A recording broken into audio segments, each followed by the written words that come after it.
உண்மையாக நம்ம மத்தியில் இருப்பதில் இந்த குடும்பமாக பாசமாக மகன் ஏதாவது சேர்ந்து இருந்த மகிழ்ச்சி.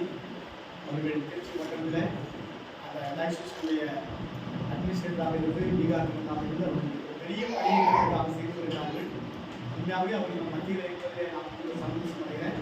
அவர்கள் இந்த நாளிலே நமக்கு தேவை செய்தியை கொண்டு வருகிறார்கள். அவரை நாம் கைகளை தட்டி நாம் வரவேற்கலாம்.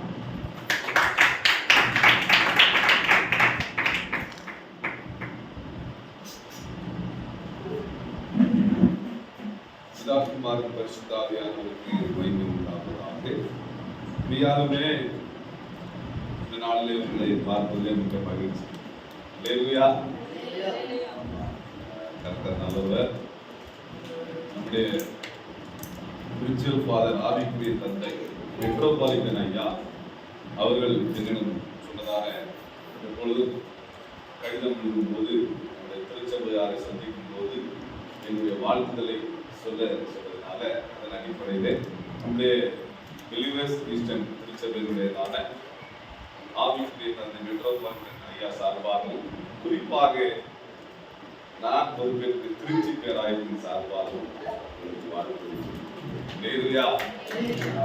அதுக்கான ஃபாதர் சண்டே கிளாஸ் டிஸ்ட்ரிக்டாக கிஃப்ட் கொடுத்தால் மிக்க மகிழ்ச்சி. ஏன்னா ஒரு சகோதரி விதமாக சொன்னதை நான் கேட்டேன். அங்குதான் என்னுடைய பிள்ளை முன்னிலைப்பு பிள்ளைகள் இருக்கிறாங்க. ஒன்றோ ரெண்டோ அவங்க ஊதியம் ஆரம்பிக்கப்பட்ட போது யாருமே இல்லை. நான் சகாங்கிரி ஃபாதரும் மரவன்குடியிலிருந்து சொத்தவள கன்னியாகுமரி அதோடு கூட ஞானதாசபுரம் செல்பகிராமத்தின் பகுதியில் வரும்போது சைக்கிள்ல தான் சைக்கிள்ல உதவி அப்படி யாருமே எனக்கு தெரியாது. ஸோ அதனால ஊழியம் என்பது அது ஆண்டவருடைய, அது தேவனை மகிமைப்படுத்துது. எந்த இடத்துலையும் முடியல. ஆண்டவர் நேரம் வரும், காத்து இருக்கும். இன்னைக்கு சென்னையிலே ஆகட்டும் பாஸ்டர் டி மோகன் அவருடைய சர்ச், இது தமிழகத்தில் பெரிய சர்ச். ஆனால் அவரு கேட்டால் அவரு சொல்லுவாரு, நான் சொல்லாமல் சரி யாராவது குடும்பத்தில் அவங்க ஆளே இல்லாமல் தான் இருந்துச்சு. நான் அவர் மனைவி தான் இருந்துருப்பார் ஆரம்பிச்ச பிள்ளைகள். நான் லோகன்சி ஐயாவை கேட்டாலும் ஒரு 2-3 பேர் சேர்ந்து ஜோம் பண்ணினா ஆரம்பிச்சு ஆலமரமாய் வளர்ந்ததுன்னு சொல்லுவார். ஆகவே இந்த ஊழியமும் வளர்வதற்கு எல்லாம் நம்முடைய கருத்தில் தான் இருக்கிறது. நிறைய பேர் நினைக்கிறதுனா பாஸ்டர் போதகர் அவர் தான் நாம ஆத்மா ஆதாயம் பண்ணணும் சொல்லி இல்லை. நாம சாட்சியா சொல்ல முடியும். இந்த சந்தனம்மாவை எனக்கு யாருன்னே தெரியாது. அவங்க தெருவுக்கு நான் போகவே முடியாது. அவங்க நான் சந்திக்கல. ஆனா அவருடைய கணவனார் இன்னும் ரசிக்கப்படல, ஆண்டவரை ஏற்றுக்கொள்ளல. அவருடைய பேர் ஐயப்பன். ஆனா அவரு அந்த இன்னொரு நபரும் நம்முடைய விசுவாசியை சந்திச்சு பேசி சுவிசேஷம் அவரு சொல்லிதான் இந்த அம்மா பையன் சபைக்கு வந்தது. அப்போ வேலை செய்கிற இடத்துலையும் நாம் போகிற இடத்திலும் நம்ம சந்திக்கிறதான ஜனங்களை எல்லா இடத்துலயும் எடுக்க முடியாது. ஃபாதர் வர முடியாது. அப்படிதானே? ஆமா. அதனால ஆண்டவர் ஒவ்வொரு ஆளை வைத்திருக்கிறாங்க. விசுவாசியுடைய கடமை ஆத்மாதாயம் பண்ணணும். அதை மறக்க கூடாது, மறந்து போகக்கூடாது. குறிப்பாக ஒவ்வொரு ஆளா இருக்கட்டும், நம்ம கமலாமாவா இருக்கட்டும், நான் போய் சுவிசேஷம் அறிவிக்கல. அவங்க இன்னொரு சொல்லிதான் நம்ம குடும்பத்தினோட சொல்லி ஏற்றுக்கொண்டு அப்படிதான் இருந்துச்சாங்க வந்தாங்க. ஆகவே யாரையும் கட்டாயப்படுத்தி எழுத முடியாது. இயேசுவிடத்துல கொண்டு வர்றது கிடையாது. அது போல இயேசுகிட்ட கொண்டு வந்தா நாம யாரும் ரூபாய் செய்யறது நிறைய தவறான என்னன்னா ஞானஸ்தானம் கொடுத்துட்டா இவங்களுக்கு ஏதோ கிடைக்கும் இல்லை. ஆனா பிரதிபலன் பரவதில்லை. அல்லேலூயா. மற்ற நாள்ல நமக்கு ஞானஸ்தானம் இருக்கிறபடினால நான் அதை குறித்து ஷார்ட் அண்ட் ஸ்வீட்டா சொல்லிட்டு நான் தேவனுடைய அந்த கட்டளை நிறைவேற்றும்படியாக கடன் செலுத்துகிறோம். வேதத்தை வாசிக்கிற போது ஞானஸ்தானத்தை குறித்து நாம் தெளிவாய் அறிந்து கொள்ள முடியும். அதாவது கிறிஸ்தவ திருச்சபை அடிப்படை உபதேசங்களில் சாக்ரமெண்டில் ஒன்றாக, அதாவது 7 சாக்ரமெண்ட் உண்டு, அதுல ஒண்ணுதான் ஞானஸ்தானம். இந்த ஞானஸ்தானம் அவன் எடுக்கிறது கட்டாயப்படுத்தி எடுக்கிறது அல்ல. ஒருவேளை நினைப்பாங்க, நான் இன்னும் 10 வருஷம் தாண்டிட்டு பாஸ்டர் அடுத்த நாளைக்கு இருப்போம் என்பதை நீ அறியா என்று வேதம் சொல்லுகிறது. அல்லேலூயா. அவன் என் மகன் இன்னைக்கு ஞானஸ்நானம் கேட்டுட்டு நான் தள்ளி போனேன்னா நாளைக்கு நான் இருக்கிறேன்னா அடுத்த நிமிஷம் இருப்பேனான்னு தெரியாது. அதானே உலகம், அப்படிதானே? ஆகவே தேவனுடைய பிள்ளைகளே, வேதத்திலே வாசிக்கும் போது ஆமென், பிலிப்பியர் கந்தார மந்திரி அப்போஸ்தலர்களை வாசிப்பீங்கன்னா போகிற போது அங்கு சொன்னாரு, தண்ணீர் இருக்கிறது, எனக்கு என்ன தடை என்று சொல்லி ரதத்தை நிறுத்தி ஞானஸ்நானத்தை பெற்றுக் கொண்டதை பார்க்க முடியும். அல்லேலூயா. ஞானஸ்நானத்தை அவன் 4 கான்செப்ட்ல அவன் சொல்லப்படுகிறது. ஒன்று, அவன் ஞானஸ்நானம் குறித்ததான யூதரின் முறைமை. அல்லேலூயா. யூத முறைமைப்படி சுத்திகரிப்பு, அதாவது முன்னாடி பழைய ஏற்பாடு புத்தகத்தை அந்த வாசிக்கும் போது சரி, அதாவது பிரகாரம், பரிசுத்த ஸ்தலம், மகா பரிசுத்த ஸ்தலம் என்று சொல்லி வைத்திருப்பார்கள். ஆமாம், முதலாவது வந்தோட கை கால்களை எழுதிவாங்க, கழுவாங்க. இன்னைக்கு முஸ்லிம்கள் பாருங்க, அவங்க ஆராதனையில அவங்க அந்த பள்ளி வாசலுக்கு போறதுக்கு முன்னாடி தன்னுடைய கை கால்களை கழுவிதான் சொல்லுவாங்க. அது சுத்திகரிப்பு. அது போலதான் நாம நீங்க எங்க போய் பார்த்தாலும் கற்சாலைகள்ல தண்ணிகள் அவங்க சுத்தி யூதர்களுடைய முறைப்படி பார்க்கும்போது சுத்திகரிப்பு முக்கியமானது. அல்லேலூயா. பரிசுத்தப்படுத்திக் கொள்ளுதல், அதாவது வீட்டு கட்டளை சமைப்பிட்டு வந்திருப்பாங்க, கட்டளை அதுதான் நம்ம சக்காமியா கூட சில இடங்களுக்கு மரண வீட்டுக்கு போயாச்சுன்னா கை காலெல்லாம் கழுவிட்டு இருந்துருவாங்க. அவர்ல கிறிஸ்தவ முறைப்படி அது நல்லது. ஏன்னா அதுல கூட சில சத்தியங்கள் இருக்குது, சில மருத்துவ குணங்கள் இருக்குது. ஏன்னா சில இன்ஃபெக்ஷன் என்ன செஞ்சிருக்கும், அந்த தொற்றுகள் சில அவங்க மருந்து பல நாட்களாக வியாதி இருந்து இதெல்லாம் இருக்கிறது. ஆகவே அது ஒரு யூதனுடைய கலாச்சாரம், ஒரு பாரம்பரியம். ஆமென். இன்னும் நான் பார்க்கிற போது தேவனுடைய பிள்ளைகளே, அவன் யோவான் ஸ்நானகன் ஞானஸ்நானம் கொடுத்தார். யோவான் ஸ்நானம் கொடுக்கிற போது அவர் கண்டித்து உணர்த்தி கொடுத்தார், அவர் கடிந்து கொண்டு கொடுத்தார். என்ன செஞ்சு கொடுத்தார்? கடிந்து கொண்டு. அவர் கோபப்பட்டு கொடுத்தார். ஆமென். விஷம் நிறைந்த கொடியவர்களே, பாவம் நிறைந்தவர்களே, ஆமென், கோபாக்கினைக்கு வரப்போகிற நியாய தீர்ப்புக்கு தப்பித்துக் கொள்வதற்கு உங்களுக்கு வழிகாட்டினவர் யார் என்று சொல்லி ஒரு ஞானஸ்நானத்தை கொடுத்தார். பாவம் மன்னிப்புக்கு. அல்லேலூயா. பாவ மன்னிப்புக்கு யோவான் ஸ்நானகன் கொடுத்ததை நாம் பார்க்க முடிகிறது. அடுத்ததாய் பார்க்கும்போது இயேசு ஞானஸ்நானம் நிறைய பேர் கேட்பாங்க, இயேசு ஞானஸ்நானம் கொடுத்தாரா? இயேசு ஞானஸ்நானம் கொடுத்தாரா? அவன் ஞானஸ்நானம் எடுக்கணுமா? எடுத்தாதான் பரலோகம் போகணுமா? போக முடியுமா என்று சொல்கிறேன். விதண்டாவரத்துக்கு கேட்பார். இயேசு சொன்னாரு, என்னை விசுவாசிக்கிறவன் தான் கடந்து வந்தபடியே வரணும். அல்லேலூயா. அவர் சொன்னார், நீ சீசனாயிரு. சீசன் குருவை பின்பற்றுகிறவன் தான் சீசன். யாரு? குருவை. இயேசு தான் நமக்கு குருநாதர். அல்லேலூயா. நிறைய பேரு பாஸ்டரை வச்சிருக்கிறாங்க. ஃபாதரோ, சங்காமினி ஃபாதரோ, தினகரன் ஃபாதரோ குருநாதர் கிடையாது. அல்லேலூயா. அவர்களை பின்பற்றி விழுந்து போவீர்கள். நான் குறைவுள்ள மனுஷன், நான் நிறைவுறாத மனுஷன், ஆனால் என்னில் இருக்கிற இயேசுவே பரிசுத்தர். அல்லேலூயா. அவர்தான் நமக்கு இரட்சகர். அல்லேலூயா. பாஸ்டர் வருவாரு போவாரு, ஆனா நித்தியமானவர், பரிசுத்தமானவர் இயேசு. அல்லேலூயா. அப்போ இயேசு கிறிஸ்து அவன் ஞானஸ்நானம் எடுக்கும்போது யோவான் ஸ்நானத்தை போறாரு. யோவான் ஸ்நானன் சொல்றாரு, உங்களுடைய பாதரை செய்யக்கூடிய அனுப்புவதற்கு நான் பார்க்கிறேன் என்று சொல்லி அவர் சொல்றாரு, இது தேவ திட்டம், தேவ நீதி என்று சொல்லி யோர்தான் நதியிலே அவர் ஞானஸ்நானம் எடுத்தார். ஞானஸ்நானம்ங்கிறது முக்கியம் தேவனுடைய பிள்ளைகளே. ஆமென். அதாகவே அவன் சொல்ற இயேசு கற்றுக் கொடுத்த ஞானஸ்நானம் என்று சொல்லி நான்காவதாக பார்க்க முடிகிறது. அவன் ஞானஸ்நானம் என்ற வார்த்தையின் பொருள் பாப்டிசோ அல்லது மாமோதிசா அல்லது ஞானஸ்நானம் என்ற வார்த்தையின் புதிய ஏற்பாடு கிரேக்க மொழியின் பொருள் மூழ்கை செய்தல், மூழ்குதல். இந்த மாதிரி பார்க்க கழுவுதல், தெளித்தல், மொண்டு ஊற்றுதல், சுத்திகரித்தல் என்பதால், அதாவது மூழ்குதல், கழுவுதல், தெளித்தல், மூழ்கை செய்தல், அவன் மொண்டு ஊற்றுதல் ஆகும். பரிசுத்த லூக்கா எழுதின சுவிசேஷ புத்தகத்துல 11ஆம் அதிகாரம் 38வது வாக்கியத்தை ஒரு விரைவாய் வாசிங்க. சீக்கிரமா முடிக்க ஆசைப்படுகிறேன். லூக்கா 11 அதனுடைய 38 வாசிங்க.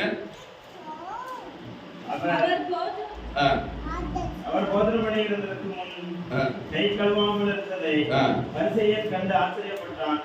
கர்த்தர் அவனை நோக்கி, பரிசேயராகிய நீங்கள் போதனமான பாத்திரங்களின் வெளிப்புறத்தை சுத்தமாக்குகிறீர்கள், உங்கள் உள்ளமோ கழுவு என்பதற்கு வார்த்தை பயன்படுத்தப்படுது. சரீர உறுப்புகளை யூதர்கள் ஞானஸ்தானம் என்று அழைப்பார்கள். அல்லேலூயா. ஞானஸ்தானம் எடுத்தா அவன் பரலோகம் போவான் மட்டும் சொல்ல முடியாது. நம்முடைய வாழ்க்கையில பரிசுத்தம் தேவை. அல்லேலூயா. ஆகவே தேவனுடைய பிள்ளைகளே, யூதர்கள் ஆமென் சொல்றது மாமோதிசா ஆமென் அதை ஆமென் அவங்க சுத்திகரித்தல் என்கிற ஒரு முறைமையில அனுசரித்தார்கள் என்று சொல்லி பார்க்க முடிகிறது. வேதத்திலே பார்க்கும்போது இயேசு கிறிஸ்து ஒரு கட்டளையை கொடுத்தார். என்னன்னா மத்தேயு எழுதின சுவிசேஷ புத்தகம் 28ஆம் அதிகாரம் அதனுடைய வாக்கியம் அவன் 19:20 வாசிக்கிற போது, ஆகையால் நீங்கள் புறப்பட்டு போய் சகல ஜாதிகளையும் சீஷராக்கி பிதா குமாரன் பரிசுத்த ஆவியின் நாமத்தினாலே அவர்களுக்கு ஞானஸ்நானம் கொடுத்து நான் உங்களுக்கு கட்டளையிட்ட யாவையும் அவர்கள் கைக்கொள்ளும்படி அவர்களுக்கு உபதேசம் பண்ணுங்கள். ஆண்டவர் சொல்லியிருக்கிறாரு, நீங்க உலகம் வந்து போய் ஞானஸ்நானம் என்பது ஏதோ ஒரு குறிப்பிட்ட உலகத்துல பிரிக்கப்பட்ட மனிதனுக்காக அல்ல, இந்தியர்களுக்காக அல்ல, தமிழ்நாட்டிற்காக அல்ல, உலகம் எங்கும் இருக்கிற ஜனங்களுக்கு, ஜனங்களுக்கு அவர்களுக்கு சுவிசேஷத்தை என்ன செஞ்சு பிரசங்கித்து ஆமென் அவர்களை என்ன செஞ்சு சீஷராக்கி ஞானஸ்நானம் கொடுங்க. ஆமென். தேவனுடைய பிள்ளைகளே, ஆமென் நிறைய பேரு தள்ளி போடுவாங்க. நிறைய பிரீஸ்டுடைய பிள்ளைகள் கூட என் பிள்ளை இன்னும் வளரட்டும், 20 வயசு ஆகட்டும், 30 வயசு ஆகட்டும் அப்படின்னு சொல்லி பார்க்கும்போது லாஸ்ட்ல பார்த்தா பிள்ளை வந்து என்ன செய்வானா தண்ணி அடிச்சுட்டும் புகை வச்சுட்டு இருப்பாங்க. நிறைய சாட்சிகள் சொல்ல முடியும். ஏன்னா பிள்ளைகள் கொஞ்சம் வளர்ந்தாலே நம்ம கண்ட்ரோல்ல இருக்குமானே தெரியாது. இருக்கிற போது அதான் சொல்லுவாங்க, மாக்கா இருக்கும் போது என்ன செஞ்சிடலாம், குழந்தை வந்து நம்ம மடி ஒதுக்கி வச்சுக்கலாம். கம்புகாயிட்டுனா மரமாயிட்டு நினைச்ச முடியாது. அப்படித்தானே? சின்னதுல 5 விளையாதது 50. ஆமா, சின்னதுலயே நம்ம கற்றுக் கொடுத்து அந்த ஏன்னா அது ரொம்ப முக்கியம். என்னுடைய மகனுக்கு அந்த திருவிருந்து அல்லது ஞானஸ்தானம் இதெல்லாம் குறித்து வர காரணம் என்னன்னா, நம்முடைய நம்முடைய நடக்கிறது போல அல்ல, அவன் படிக்கிறதானே அந்த அவன் போகிறதான ஆலயத்திலே அவன் அனுதினமும் அதாவது வாரத்தோறும் கம்யூனியன் ஹோலி கம்யூனியன் கொடுக்கப்படும். அது அந்த மாமோதிசாவை குறித்து போதிக்கப்படும். அந்த ஞானஸ்தானத்தை குறித்து போதிக்கப்படும். அந்த அப்பத்தையும் அந்த ரசத்தை பானம் பண்ணுவதற்கு என்று சொல்லி பலவிதமான உபதேசங்கள் கொடுத்து அது அந்த ஆர்டர் ஆஃப் சர்வீஸ் எல்லாம் பார்க்கும்போது அவன் ஒரு பயபக்தி, ஒரு நடுக்கம், பாவரிக்கை அது பாவரிக்கை செய்தெடுக்கணும். ஆகையினால தான் நிறைய சமயம் வாய்த்தாலும் வாய்க்காவிட்டால் திருவசனத்தை போதிக்கணும்னு சொல்லுவோம்ல, நேரம் இருக்கிற செல்லாது, காலம் கடைசி காலம். ஆகவே நாம நமக்கு கிடைக்கும் இந்த ரட்சணிய நாளில் நாம் மனம் திரும்பியே ஆக வேண்டும். ரட்சிக்கப்பட்டவர்கள் என்ன செய்யணும்? ஞானஸ்நானம் எடுக்கணும். ஞானஸ்நானம் போதகருக்காக எடுக்க வேண்டிய அவசியம் இல்லை. நித்திய ராஜ்யத்திற்கு அவகாசிகளாய் மாற வேண்டும் என்று சொன்னால் இயேசுனுடைய அடிச்சொல், இயேசுடைய கட்டளையை அவர் சொன்ன அந்த மத்தேயு 28 அது 18 19 சொல்லப்பட்ட அந்த கட்டளையை, பிரதான கட்டளையை நிறைவேற்றும்படியாக தான் ஞானஸ்நானம். அல்லேலூயா. இது ஏதோ அவன் மனிதனுடைய கட்டு கதையிலிருந்து வந்ததல்ல. இயேசுவானவர் ஞானஸ்நானம் பெற்றார், ஆகையால் ஞானஸ்நானம் பெற வேண்டும். ஆனால் ஒரு சீசர் என்று சொல்லும் போது, இயேசுனுடைய பிள்ளை என்று சொல்லும் போது ஞானஸ்நானம் ரொம்ப முக்கியம். அல்லேலூயா. ஆகையால என் கணவனார் சொல்லிட்டாரு, என் மனைவி சொல்லிட்டா, அல்லது எங்க பாஸ்டர் போதிச்சிட்டாரு, அல்லது யாரோ சொல்லிட்டாங்கன்றதுக்காண்டி ஞானஸ்நானம் எடுக்க வேண்டிய அவசியம் இல்லை. அல்லேலூயா. இது தேவ நீதி, தேவ கட்டளை. அதைத்தான் ஆண்டவர் நமக்கு கற்றுக் தந்திருக்கிறார். யாத்ராகமம் 29:4 பார்க்கும்போது ஆரோனையும் அவன் குமாரரையும் ஆசரிப்பு கூடாரத்தின் வாசல் முன்பாக சேர பண்ணி அவர்கள் தண்ணீரால் கழுவி என்கிற கட்டளை நாம் பார்க்க முடிகிறது. தேவனுடைய பிள்ளைகளே, ஊழியத்தால் ஏற்படுத்தப்பட்டவர்கள் அவர்கள் சரீரத்தை கழுவுவதை குறித்து நாம் பார்க்க முடிகிறது. ஆகையினால யோவான் ஸ்நானகன் அந்த சுத்திகரிப்பதற்காக ஞானஸ்தானம் கொடுத்தது போல மனம் திரும்புதலுக்கு அடையாளமாக அவர் ஞானஸ்தானம் கொடுத்தார். அல்லேலூயா. மனம் திரும்புதல் என்பது ரொம்ப முக்கியம். Turning point. நம்முடைய வாழ்க்கையில இயேசுவை ஏற்றுக்கொள்வதற்கு முன்பதாகவும் அப்படி இருந்தேன். மனதில் அதாவது நான் ஞானஸ்நானம் பெற்ற பின்பும் அப்படி இருக்கேன்னா பிரயோஜனம்.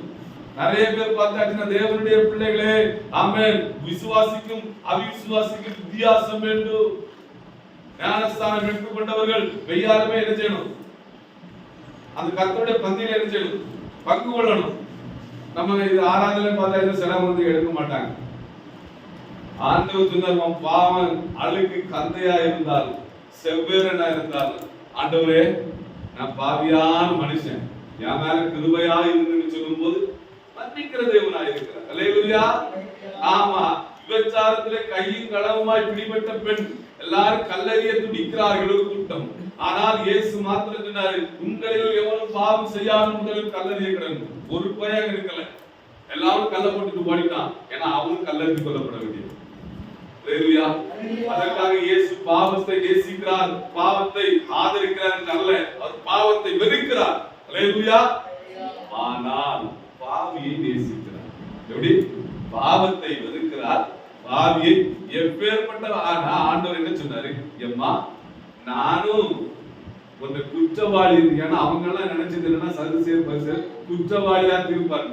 நானும் உன்னை குற்றவாளியா தீர்க்கிறேன், இனி என்ன செய்யாது? அதுதான் அந்த கான்செப்ட். அல்லேலூயா. ஆகையினாலே ஆமென், ஸ்தோத்திரம். தேவனுடைய பிள்ளைகளே, ஆமென், ஞானஸ்நானம் ரொம்ப முக்கியம். எத்தனை நாட்கள் நாம் வாழ போகிறோம் என்பது தெரியாது. ஆண்டவருடைய வருகை எப்பொழுது இருக்கும் என்று தெரியாது. ஆனால் ஆமென், வேதம் சொல்லுகிறது, அவன் கிறிஸ்துவின் உடையவர்கள், சீசராக்கப்பட்டவர்கள், அவன் கிறிஸ்துவை அறிந்து கொண்டவர்கள் கட்டாயம் ஞானஸ்நானத்தை ஆமென் பெற்றுக் கொள்ள வேண்டும். அதைத்தான் சொல்லப்பட்டிருக்கிறது. இயேசுவோடு அதை கலாத்தியர் 3:27 வாசிக்கலாம்.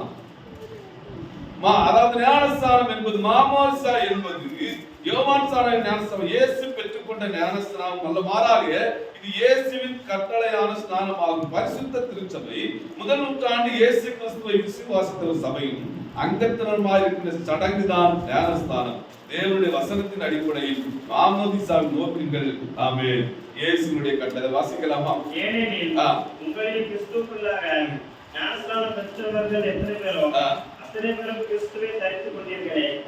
இதுல சொல்லப்பட்டிருக்கிறது, அவன் இயேசுவோடு இணைவதற்கும் இயேசுவோடு தரித்துக் கொள்வதற்கும் உங்களில் கிறிஸ்துவுக்குள்ளாக ஞானஸ்நானம் பெற்றவர்கள் எத்தனை பேர்களோ அவர்கள் தான் கிறிஸ்துவனுடையவர்கள். அல்லேலூயா.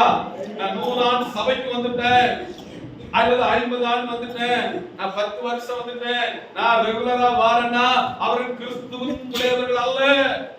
அல்லேலூயா. இயேசுவோடு இணைவதற்கும் இயேசுவோடு தரித்துக் கொள்வதற்கும் உங்களில் கிறிஸ்துவுக்குள்ளாக ஞானஸ்நானம் பெற்றவர்கள் எத்தனை பேரோ அத்தனை பேர் என்ன யார் தரித்துக் கொண்டிருக்காங்க? ஏன்னா நிறைய பேர் நிறைய தரித்து இருக்கான். ஆனா நீங்க எதை தரித்துக் கொண்டிருக்கிறீர்கள்?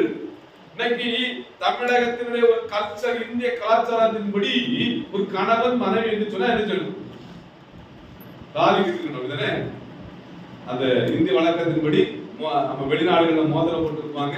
அது ஒரு கஷ்டம். அது போல கிறிஸ்துவோடு இணைக்கப்படுவதற்கு, அதாவது இயேசுவின் மரணத்தில் பங்குள்ளவர்களாகவும் இயேசுடைய பாடு மரணத்திலே மரித்து அடக்கம் பண்ணப்பட்டு உயிரோடு எழுதுவதுதான் ஞானஸ்தானத்தின் அடையாளம். அல்லேலூயா. ஆகவே தேவனுடைய பிள்ளைகளே, ஞானஸ்தானம் என்பது அவன் 1 கொரிந்தியர் 12:12 சொல்லப்பட்டிருக்கிறது, கிறிஸ்துவின் சபையோடு சேர்தல் என்று சொல்லப்பட்டிருக்கிறது, இணைக்கப்படுதல் என்று சொல்லப்பட்டிருக்கிறது. ஆகவே நம்முடைய வாழ்க்கையில எத்தனை பேர் இந்த ஞானஸ்தானத்திற்காக தன்னை அர்ப்பணித்திருக்கிறீர்கள், ஞானஸ்தானத்திற்காக ஒப்பு கொடுத்திருக்கிறீர்கள்?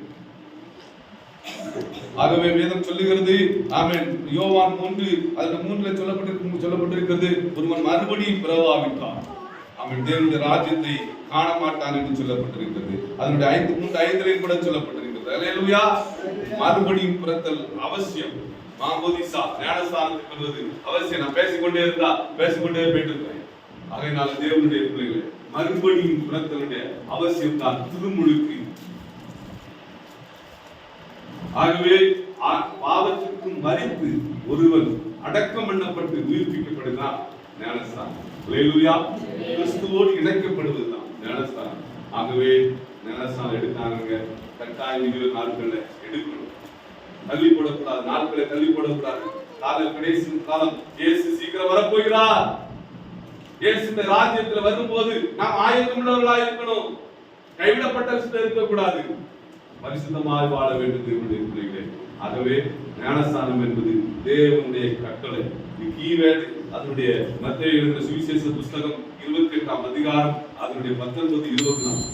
உலகம் எங்கும் போய் சகல ஜாதிகளுக்கும் சுவிசேஷத்தை பிரசங்கித்து அவருடைய சீசராய் பிதா குமாரன் பரிசுத்தாவின் பெயராலே ஞானஸ்தானம் பெறுங்கள். ஆகவே ஞானஸ்தானத்தின் மூலமாய் கர்த்தர் தாமே அவன் எடுக்காதவங்களை அதை எடுக்க செய்வாராக. கர்த்தர் நம்ம ஒவ்வொருவரையும் ஆசீர்வதிப்பாராக. எல்லாருக்கும் நம்ம ஞானஸ்தானம் எடுத்து அங்க வருவதற்கு முடியுமான்னு தெரியல. ஏன்னா நமக்கு சரியான கார் அதெல்லாம் இல்லை. ஆனாலும் நான் முடிந்தவர்கள் நம்ம வந்து ஐயாவுடைய வண்டியில அதுல வரக்கூடியவங்க வந்து அந்த ஞானஸ்தானத்தை பங்குள்ளம் கர்த்தர் நம்மை ஆசீர்வதிப்பாரா. கண்களை மூடி ஜெபிக்கலாமா?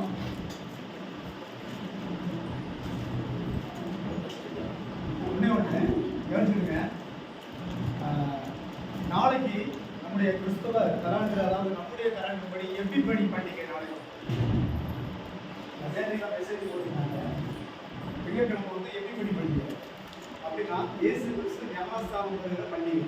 ஞானஸ்தானம் அந்த அதனுடைய சம்பவம் நடக்கிற ஒரு பண்டிகை தான். நாளைக்கு எப்பிபடி பண்டிகை அதனுடைய சர்ச் கம்ப்ளீட்டாக இல்லைனாலும் அந்த ஃபங்க்ஷன் நடக்கும்.